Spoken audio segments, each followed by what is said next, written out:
ಎಲ್ರಿಗೂ ನಮಸ್ಕಾರ. ನಿಮ್ಮೆಲ್ಲರಿಗೂ ಸ್ವಾಗತ ಗೈಸ್. ಜೀ ಕನ್ನಡದಲ್ಲಿ ಯಾವ್ಯಾವ ಸೀರಿಯಲ್ಗಳು ಟಾಪ್ TRP ಪಡ್ಕೊಂಡಿದೆ ಅಂತ ನಾನೀಗ ಹೇಳ್ತಾ ಹೋಗ್ತೀನಿ. ಬನ್ನಿ, ನಿಮ್ಗೆಲ್ರಿಗೂ ಆಲ್ರೆಡಿ ಗೊತ್ತಿರುತ್ತೆ ಯಾವುದು ಟಾಪಲ್ಲಿ ಇರುತ್ತೆ ಅಂತ. ಅಫ್ಕೋರ್ಸ್ ನಿಮ್ಮೆಲ್ಲರ ಫೇವ್ರೆಟ್ ಕರ್ಣ ಸೀರಿಯಲ್ಲು ಈಗ ಟಾಪಲ್ಲಿದೆ ಅಂತಲೇ ಹೇಳ್ಬೋದು. ಈ ಸೀರಿಯಲ್ಲು ಸ್ಟಾರ್ಟ್ ಆದಾಗಿಂದ ಕೂಡ ಇಲ್ಲಿಯವರೆಗೂ ಕೂಡ ಟಾಪಲ್ಲೇ ಬಂದಿದೆ, ಟಾಪ್ TRP ಪಡ್ಕೊಂಡಿದೆ.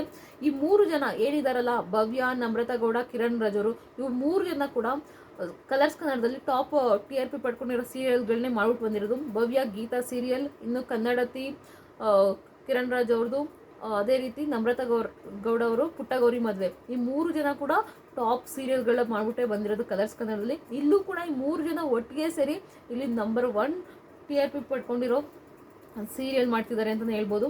ಕರ್ಣ ಸೀರಿಯಲ್ ಬಂದು ಅರ್ಬನ್ ಪ್ಲಸ್ ರೂರಲ್ ಬಂದು 7.8 ಇದೆ, ಅರ್ಬನ್ ಬಂದು 6.8 ಇದೆ. ಇನ್ನು ನಂಬರ್ 2ದಲ್ಲಿ ಲಕ್ಷ್ಮೀ ನಿವಾಸ ಇದೆ. ಇದು ಎಲ್ಲರೂ ಕುತ್ಕೊಂಡು ನೋಡೋವಂಥ ಒಂದು ಸೀರಿಯಲ್ ಅಂತಲೇ ಹೇಳ್ಬೋದು, ಲಕ್ಷ್ಮೀ ನಿವಾಸ. ಅರ್ಬನ್ ಪ್ಲಸ್ ರೂರಲ್ ಬಂದು 7.5 ಇದೆ, ಅರ್ಬನ್ ಬಂದು 7.2 ಇದೆ. ಇನ್ನು 3ನೇ ಸ್ಥಾನ ಅಣ್ಣಯ್ಯ. ಅರ್ಬನ್ ಪ್ಲಸ್ ರೂರಲ್ ಬಂದು 7.3 ಇದೆ, ಅರ್ಬನ್ ಬಂದು 6.9 ಇದೆ. ಏನಕ್ಕೆ ಇಷ್ಟೊಂದು ಟಾಪ್ TRP ಪಡ್ಕೊಳ್ಳೋ ಸೀರಿಯಲ್ ಕೊಡ್ತಿದ್ದಾರೆ ಜೀ ಕನ್ನಡದವರು ಅಂದರೆ, ಎಲ್ಲ ಒಂಥರ ಮನೆ ಮಂದಿ ಕುತ್ಕೊಂಡು ನೋಡೋ ಥರ ಸೀರಿಯಲ್ ಕೊಡ್ತಿದ್ದಾರೆ. ಅಂದರೆ ಯಾವುದು ಒಂಥರ ಅಜೀಬ್ ಅನ್ಸೋ ಥರ ಜನಗಳಿಗೆ ಅನ್ಸಲ್ಲ. ನೋಡ್ಬೇಕಪ್ಪ ಇವ್ರ ಸೀರಿಯಲ್ಗಳು ತುಂಬ ಚೆನ್ನಾಗಿ ಬರ್ತಿದೆ ಅಂದರೆ ಮನೆ ಜನಗಳಿಗಂದ್ರೆ ನಮ್ಮ ಫ್ಯಾಮಿಲಿಗಳಿಗೆ ಹೊಂದ್ಕೊಳ್ಳೋ ಥರ ಇರುತ್ತೆ ಆ ಸೀರಿಯಲ್ಗಳು ನೋಡ್ತಿದ್ದಾರೆ. ಸೊ ಹಾಗಾಗಿ ಇವೆಲ್ಲ ನಮ್ಮ ಕನ್ನಡದ ಜನತೆ ಹೊಂದ್ಕೊಂಡಿದ್ದಾರೆ ಈ ಸೀರಿಯಲ್ಗಳಿಗೆ ಅಂತಲೇ ಹೇಳ್ಬೋದು. ಇನ್ನು 4ನೇ ಸ್ಥಾನ ನಾನಿನ್ನ ಬಿಡಲಾರೆ. ಅರ್ಬನ್ ಪ್ಲಸ್ ರೂರಲ್ ಬಂದು 6.2, ಅರ್ಬನ್ ಬಂದು 5.6 ಬಂದಿದೆ. ಇನ್ನು 5ನೇ ಸ್ಥಾನ ಬಂದು ಅಮೃತಧಾರೆ. ಅಮೃತಧಾರೆ ಸ್ವಲ್ಪ ಟಾಪಲ್ಲಿತ್ತು, ಈಗ ಹೆಂಗೆ ಬರ್ತದೆ ಸ್ವಲ್ಪ ಕಡಿಮೆ TRP ತಗೊಳ್ತಿದೆ. ಇದು ಕಡಿಮೆ TRP ಎಲ್ಲ ಈಗ ಬಂದಿರೋದು, ಬಟ್ ಇನ್ನು ಟಾಪಲ್ಲಿತ್ತು ಅದು. ಅಮೃತಧಾರೆ ಬಂದು ಅರ್ಬನ್ ಪ್ಲಸ್ ರೂರಲ್ ಬಂದು 6.1 ಇದೆ, ಇನ್ನು ಅರ್ಬನ್ ಬಂದು 5.7 ಇದೆ. 6ನೇ ಸ್ಥಾನ ಬಂದು ಆದಿಲಕ್ಷ್ಮಿ ಪುರಾಣ. ಅವ್ರದ್ದು ಬಂದು ಅರ್ಬನ್ ಪ್ಲಸ್ ರೂರಲ್ ಬಂದು 6.0 ಇದೆ, ಅರ್ಬನ್ ಬಂದು 5.1 ಇದೆ. ನೆಕ್ಸ್ಟ್ ಇವ್ರದ್ದು ಏನಂದರೆ ಈಗ ಬಂದಿರೋ ಸೀರಿಯಲು, ಬಟ್ ಇದು ಕೂಡ ಟಾಪಲ್ಲಿದೆ ಅಂದರೆ ನಿಜವಾಗ್ಲೂ ಗ್ರೇಟ್ ಅಂತಲೇ ಹೇಳ್ಬೋದು.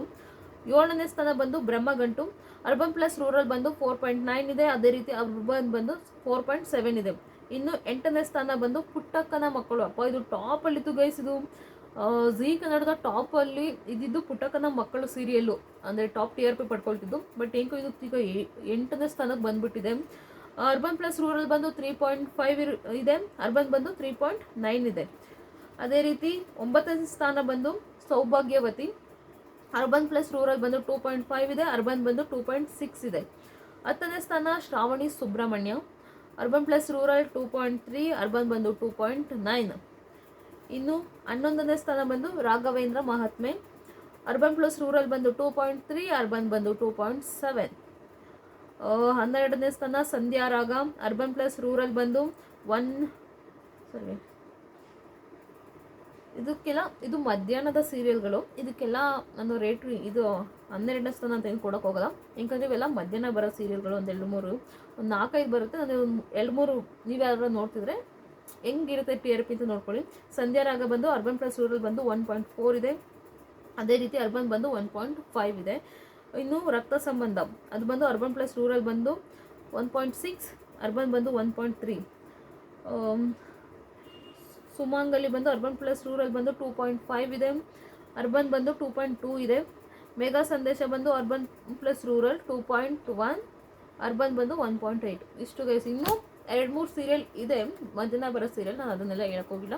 ಸೊ ಇಷ್ಟು ಒಟ್ಟಿನಲ್ಲಿ ಟಾಪಲ್ಲಿರೋದು ಕರ್ಣ ಸೀರಿಯಲು, ಲಕ್ಷ್ಮೀ ನಿವಾಸ, ಅಣ್ಣಯ್ಯ, ಈ 3 ಸೀರಿಯಲ್ಗಳು ಟಾಪಲ್ಲಿದೆ. ಕರ್ಣ ಸೀರಿಯಲ್ ನಮ್ಮ ಜನಗಳು ಏನಕ್ಕೆ ನೋಡ್ತಿದ್ದಾರೆ ಅಂದರೆ, ಅಲ್ಲಿ ಒಂದು ಟ್ವಿಸ್ಟ್ ಕೂಡ ಇಟ್ಟಿದ್ದಾರೆ. ಕರ್ಣ ನಿಧಿನ್ ಲವ್ ಮಾಡ್ತಾನೆ ಅಥವಾ ನಿತ್ಯನ್ ಲವ್ ಮಾಡ್ತಾನೆ. ನಮ್ಮ ಜನಗಳು ಸ್ವಲ್ಪ ದಿನ ಬ್ಲ್ಯಾಕ್ ಮೇಲ್ ಮಾಡೋಕ್ಕೆ ಸ್ಟಾರ್ಟ್ ಮಾಡಿಬಿಟ್ಟಿದ್ರು ಜೀ ಕನ್ನಡದವ್ರನ್ನ. ಏನಾದ್ರು ನಿಧಿನ ಕರ್ಣ ಮದುವೆ ಆಗ್ಲಂದ್ರೆ ನಾವು ಸೀರಿಯಲ್ಲೇ ನೋಡೋದು ಬಿಟ್ಬಿಡ್ತೀವಿ ಹಾಗೆ ಹೀಗೆ ಅಂತ. ಅದಕ್ಕೋಸ್ಕರ ಸ್ವಲ್ಪ ಅವರು ಸೀರಿಯಲ್ ಎಳ್ಕೊಂಡು ಹೋಗ್ತಿದ್ದಾರೆ. ಅಂದರೆ ಕರ್ಣ ನಿಧಿನ್ ಲವ್ ಮಾಡೋ ಥರ ಈ ಥರ ಹೇಳ್ಕೊಂಡು ಹೋಗ್ತಿದ್ದಾರೆ. ಸ್ವಲ್ಪ ಹಿಂದಿದು ಇದು ಡಬ್ಬಿಂಗ್ ಸೀರಿಯಲ್ ಇದು ಅಂತಲೇ ಹೇಳ್ಬೋದು. ಡಬ್ಬಿಂಗ್ ಅಂತಲ್ಲ, ರಿಮೇಕ್ ಸೀರಿಯಲ್ಲು. ಏಕೆ ರಿಮೇಕ್ ಸೀರಿಯಲ್ ಅಂತ ಹೇಳ್ತಿದ್ದೀನಿ ಅಂದರೆ, ಇದೇ ಥರ ಸೇಮ್ ಸೀರಿಯಲ್ಲು ಹಿಂದಿಲಿದೆ. ಅದ್ರ ಹೆಸರು ಏನೋ ಇದೆ ಗೈಸ್. ಒಟ್ಟಿನಲ್ಲಿ ಇಲ್ಲಿ 100% ಕರ್ಣ ನಿತ್ಯನ ಲವ್ ಮಾಡ್ತಾನೆ. ಕರ್ಣ ನಿತ್ಯನೇ ಕೊನೆವರೆಗೂ ಇರೋದು. ಇಲ್ಲಿ ವಿಲನ್ ಬಂದು ಅಫ್ಕೋರ್ಸ್ ನಿಧಿನೇ ಆಗೋದು. ನಿಧಿ ಈಗೇನು ಅವ್ರ ಮಾವ ಇದ್ದಾರಲ್ಲ, ನಿತ್ಯ ಅವ್ರ ಮಾವ ಇದ್ದಾರಲ್ಲ, ಅಂದರೆ ಕರ್ಣವರಪ್ಪ ಅವ್ರಿಗಿಂತ ದೊಡ್ಡ ವಿಲನ್ ಇಲ್ಲಿ ಬಂದು ಇವಳು ಆಗ್ತಾಳೆ, ನಿಧಿ ಆಗ್ತಾಳೆ. ಏಕೆಂದರೆ ಕರ್ಣ ಸಣ್ಣ ಕಿತ್ಕೊಂಡ್ಲು ಅನ್ನೋ ಕಾರಣಕ್ಕೋಸ್ಕರ. ಸೊ ಇನ್ನು ಇದು ತುಂಬ ಮುಂದುವರಿಯುತ್ತೆ, ನೋಡ್ತಾ ಇರ್ಬೋದು. ಆಮೇಲೆ ನೀವು ನಿಧಿನ ಏಟ್ ಮಾಡ್ಬೋದು ಅಥವಾ ಅವಳು ಮಾಡ್ತಿರೋದೇ ಸರಿ ಅನಿಸ್ಬೋದು, ಗೊತ್ತಿಲ್ಲ. ಒಟ್ನಲ್ಲಿ ಸೀರಿಯಲ್ ಹಿಂಗೆ ಹೋಗೋದು.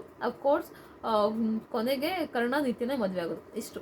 ನಿತ್ಯನ ಮದುವೆ ಆಗೋದು ಅಂದರೆ ಇಲ್ಲಿ ತುಂಬ ಟ್ವಿಸ್ಟ್ ಇದೆ. ಯಾರ್ಯಾರಿಗೆ ಈ ಸೀರಿಯಲ್ಲು ಎಂಡ್ವರೆಗೂ ಬೇಕು, ಈ ಕತೆ ನಮ್ಗೆ ಬೇಕು ಅಂದರೆ ದಯವಿಟ್ಟು ಕಮೆಂಟ್ ಬಾಕ್ಸಲ್ಲಿ ಕಮೆಂಟ್ ಮಾಡಿ, ನಾನು ಫುಲ್ಲು ಸೀರಿಯಲ್ ಕತೆ ಹೇಳ್ತೀನಿ. Thank you so much.